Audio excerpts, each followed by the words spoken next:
السلام علیکم ورحمۃ اللہ وبرکاتہ۔ ہم نے 9 وفدوں کے واقعات بیان کرنے کا وعدہ کیا تھا اور اللہ کے فضل سے یہ تعداد پوری ہو گئی ہے۔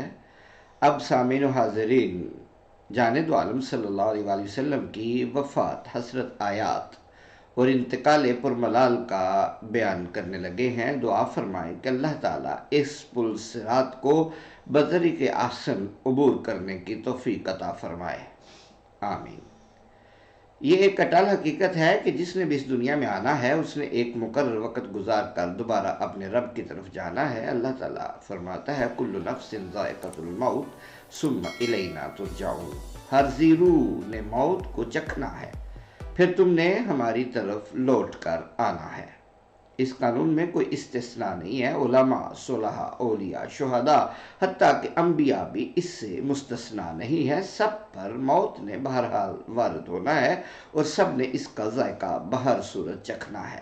البتہ انبیاء کی موت اور دوسروں کی موت میں یہ واضح اور نمایاں فرق ہے کہ انبیاء دنیا سے رخصت ہو جانے کے بعد بھی زندہ ہوتے ہیں اور ان کی یہ حیات اتنی کامل و مکمل ہوتی ہے کہ نہ ان کا ترکہ تقسیم ہوتا ہے، نہ ہی ان کی ازواج مطہرات سے نکاح جائز ہوتا ہے۔ اس حقیقت کو مولانا احمد رضا خان بریلوی نے اپنی ایک نظم میں بہت ہی خوبصورت انداز سے واضح کیا ہے۔ فرماتے ہیں انبیاء کو بھی اجل آنی ہے، انبیاء کو بھی اجل آنی ہے، مگر ایسی کہ فقط آنی ہے۔ پہلے مصرع میں آنی کا مطلب یہ ہے کہ آنے والی ہے، اور دوسرے مصرع میں آنی آن کی طرف منسوب ہے، یعنی لمحاتی ہے۔ آن، الف مد آ نون، آن کی آن میں جیسے لفظ نکلا ہے تو آنی ہے مگر وہ آنی ہے۔ غرض کہ موت کے بعد انبیاء کی حیات تو اہل حق کے ہاں قطعی طور پر مسلم ہے، لیکن اس میں بھی شک نہیں کہ موت نے ان پر وارد ضرور ہونا ہے اور صدق وعدہ کی قضا بہرحال آنی ہے۔ جانب عالم صلی اللہ علیہ وسلم چونکہ سید الانبیاء اور محبوب خدا ہے، اس لیے آپ کو یہ خصوصیت حاصل ہے کہ یہ لمحاتی موت بھی اللہ تعالیٰ نے آپ کی منشا و رضا کے بغیر آپ پر مسلط نہیں کی، بلکہ آپ کو اختیار دیا کہ چاہیں تو دنیا میں رہیں، چاہیں تو میرے پاس چلے آئیں۔ حتیٰ کہ عین وفات کے وقت جب ملک الموت قبض روح کے لیے حاضر ہوا تو اس نے بھی عرض کی کہ مجھے آپ کی مکمل اطاعت کا حکم دیا گیا ہے، اگر اجازت ہو تو روح مبارک قبض کر لوں، ورنہ واپس لوٹ جاؤ۔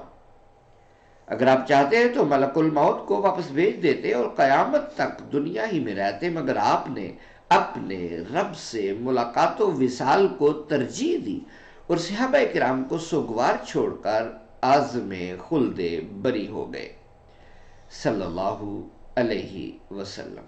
پورے 23 برس کی وحی و نبوت کے بعد بالآخر دین الہی کامل ہو گیا، حق درخشندہ آفتاب کی طرح روشن ہو گیا، توحید اٹل بنیادوں پر استوار ہو گئی، جامع کفر و شرک تار تار ہو گیا، تمام پاک مسرتوں کا راستہ کھل گیا اور عقل انسانی تمام پرانی بندشوں سے چھوٹ کر آزاد ہو گئی۔ اب نبوت کا مشن پورا ہو چکا تھا، نبی کی زندگی کا مقصد حاصل ہو چکا تھا، اور وقت آ گیا تھا کہ اللہ کا حبیب دار فانی سے کوچ کرے اور روح اطہر 63 سال مادی عناصر میں محصور رہنے کے بعد اپنے نورانی منبع و مستقر کی طرف واپس جائے۔ پاک روحیں شفاف آئینہ ہیں، جس طرح آئینہ کی سطح پر محسوسات منعکس ہوتی ہیں، یعنی نظر آتی ہیں، اسی طرح پاک روحوں پر کبھی غیر مرئیات اور عالم بالا کے حوادث و احوال کا پرتو پڑتا ہے تو انہیں بھی احساس ہو جاتا ہے اور وہ عالم مادہ میں ان کے مجسم و متشکل ہونے سے پہلے ہی محسوس کر لیتی ہیں کہ کیا ہونے والا ہے۔ پیغمبر خدا کی روح مجلہ اور مصفہ کا تو کیا کہنا، مرض الموت ابھی شروع بھی نہیں ہوا تھا کہ وہاں معلوم ہو گیا کہ چل چلاؤ قریب ہے۔ چنانچہ روح مبارک جوار خداوندی میں پہنچنے کے لیے غیر معمولی طور پر مضطرب تھی۔ ہر لہجہ اسی کا خیال تھا اور ہر لمحہ اسی کا اشتیاق تھا۔ زندگی کے جتنے بھی مرحلے طے کیے تھے سب اسی منزل پر شاد کام پہنچنے کے لیے طے کیے تھے۔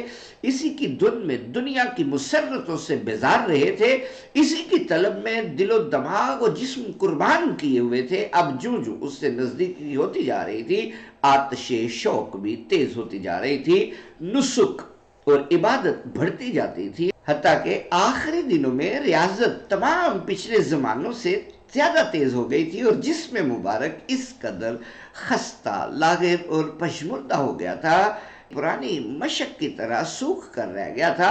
ہر سال رمضان مبارک کا آخری عشرہ اعتکاف کے لیے مخصوص تھا، مگر اس سال 20 دن معتکف رہے۔ شدید عبادتوں اور ریاضتوں کے پہلو بپہلو نہایت اولوالعزمی کے ساتھ دنیاوی الجھنے سلجھانے، مشکلیں حل کرنے اور امت کی ترقی و سعادت کی راہیں ہموار کرنے میں بھی لگے رہتے تھے۔ موت کی دہشت سے روپوش نہیں ہو گئے تھے، دنیا سے ڈر کر کوہ بیابان میں جا نہیں بیٹھے تھے، اور ایسا کرتے بھی کیوں جبکہ دنیا کے سب کام اللہ ہی کے لیے کرتے تھے، حتیٰ کہ کھانا پینا سونا جاگنا اٹھنا بیٹھنا سب کچھ اسی کے لیے تھا، اس آقا کی خوشنودی حاصل کرنے کے لیے تھا، تاکہ اسی کا بول بالا رہے۔ یہی سبق اپنی زندگی سے بھی امت کو دیا تھا اور یہی سبق اپنی وفات سے بھی دے گئے تھے۔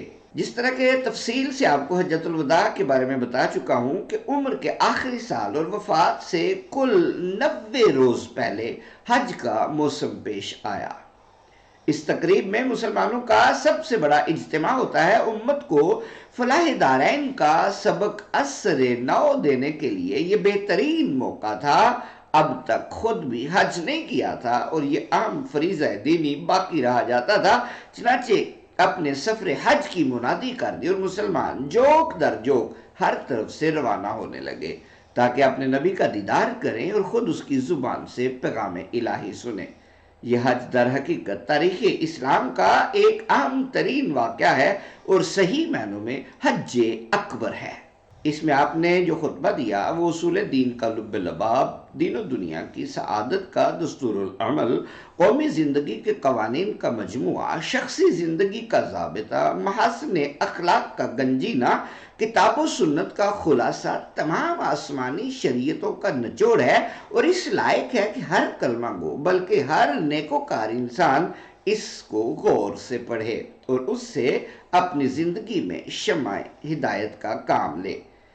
اور یہ سارا کچھ میں آپ کو حجۃ الوداع والے ٹاپک میں بیان کر چکا ہوں۔ اس یادگار خطبے اور مناسک حج سے فارغ ہو کر مدینہ کو واپس ہوئے۔ مکہ جاتے ہوئے ممکن ہے موت کی نزدیکی میں کچھ شک ہو، مگر اب لوٹتے ہوئے یقین تھا، کیونکہ آیت الیوم اکملت لکم دینکم واتممت علیکم نعمتی ورضیت لکم الاسلام دینا عرفہ میں نازل ہو چکی تھی، جس میں تکمیل دین اور اتمام نعمت کی صاف خبر موجود تھی۔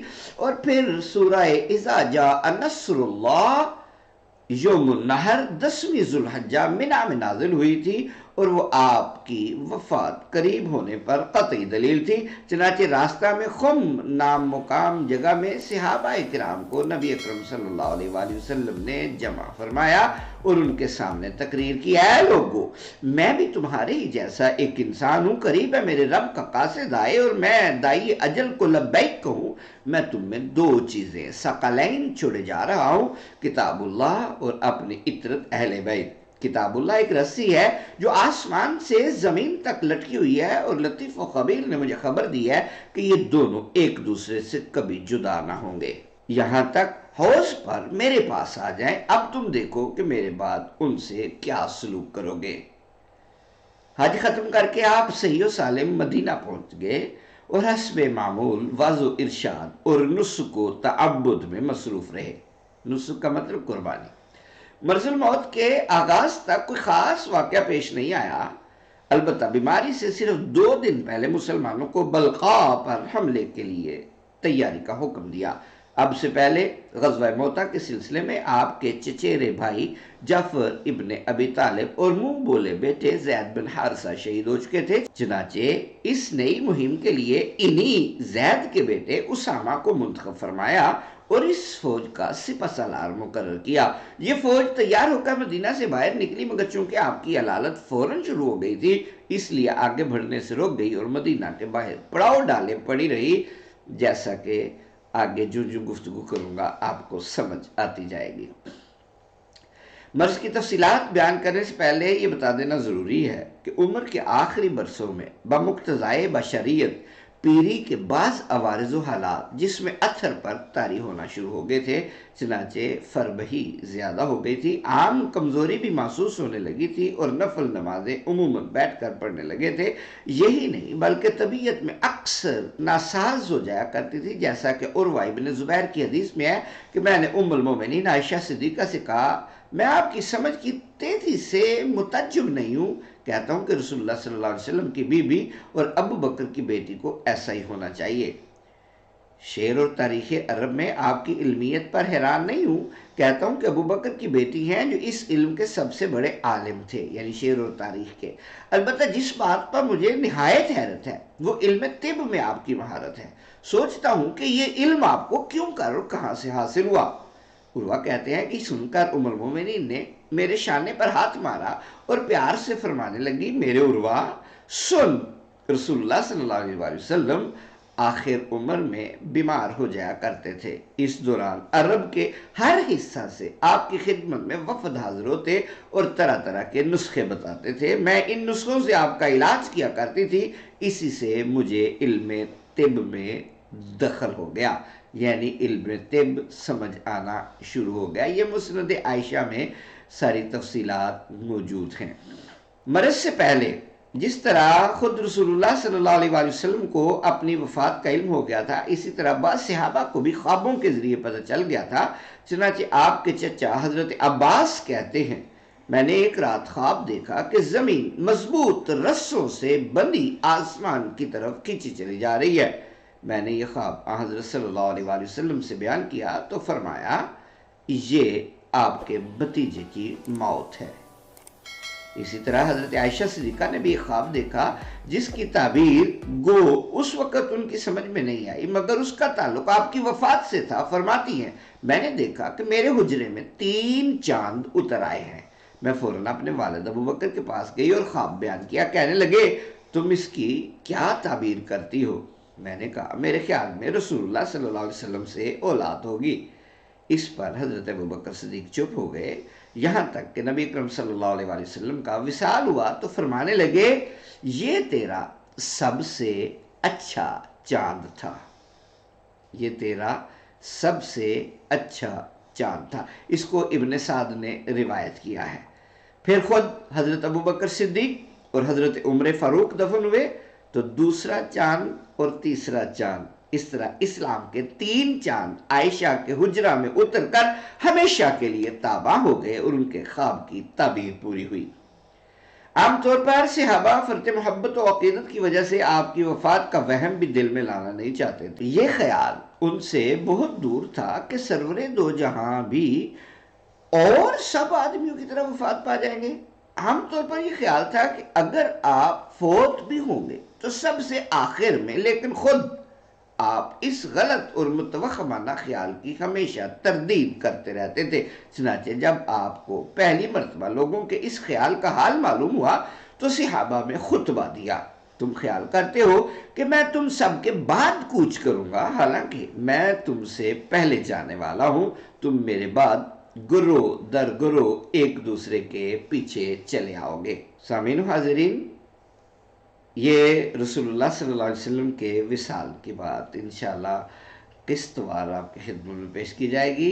آج کے لیے اتنا کافی ہے تاکہ آپ زیادہ سننے کی مشقت برداشت نہ کریں۔ آپ سے گزارش ہے کہ اگر ابھی تک آپ نے ہمارے چینل کو سبسکرائب نہیں کیا، سبسکرائب کیجئے، بیل آئیکن پریس کیجئے تاکہ آئندہ آنے والی تمام اقساط آپ تک بلا تعطل پہنچ سکے۔ السلام علیکم ورحمۃ اللہ وبرکاتہ۔